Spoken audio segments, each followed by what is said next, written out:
My name is Caroline Van Horn, and I'm currently a student at Colorado State University. I've been a student for over 15 years now, so I have some extreme experience in zoning out. I'm sure you guys do as well, being in business meetings or class itself, if you guys remember being in school, but it's just really easy to zone out when someone's lecturing you all day. My goal is to fix this problem among students today and try and see if collaborating and working in more playful learning environments helps kids focus better. So, what's the problem? There's been studies done on how there's ineffective ways to teach, which is basically lecturing. Lecturing for more than 10 minutes actually causes students to doze off and become unfocused. So they need to switch up their learning style. It's been proven that students who collaborate together and work together actually will pay attention a lot better and for much longer periods of time, and therefore retain more information. So what's the proof behind this? Is there studies being done, or are people actually doing this today? Play enhances the growth of the cerebral cortex, which was found by Dewar a couple, maybe about 50 years ago. And so then shortly afterward, Marianne Denman did a rat experiment on whether or not play increased the brains of actual rats to test it out. And it did. It increased the brain size over, I think, about 2 years, and also the rats who participated in play went through the maze significantly faster. There was another study done on students just a few years ago. They were elementary school students, and if you can see kind of in the corner, there's a map of how their classroom was set up. And so there was physical games they could play, and they would do role play games. And so they would be set up into groups and have to create a game. And they were given a subject, so a lot of them were more math and science based. And they would have to try and problem solve and figure out how to complete the problem with their groups and incorporate it in a game. And they all said it was very challenging at the beginning. Some students said that it inspired them to kind of want to think outside the box and work harder for their teammates.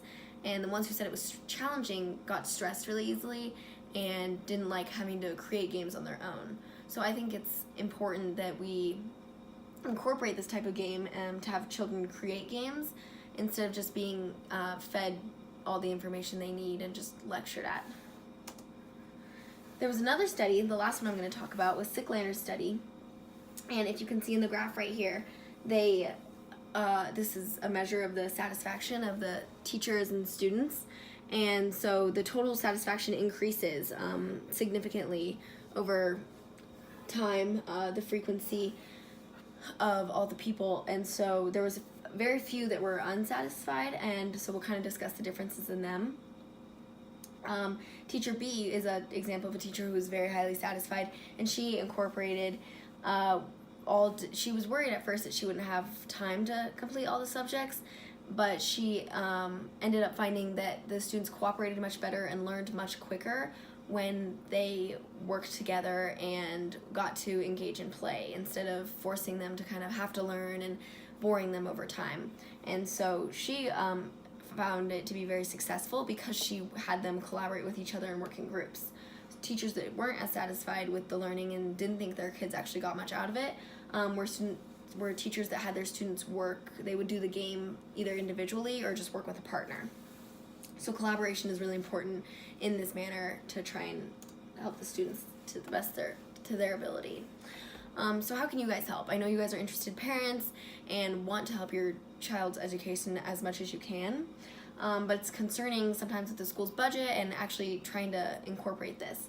So I interviewed a teacher who works at an elementary school nearby, and they spent $3,600 on their budget just on computers, individual Chromebooks and tablets for the students.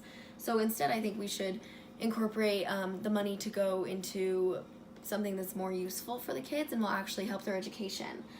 Some teachers felt that they wouldn't have enough time to create the games, so that's where we can come in and help and force the curriculum to be included with different creative games and ideas for the teachers to have. So what will you do to help your student get the best education they possibly can?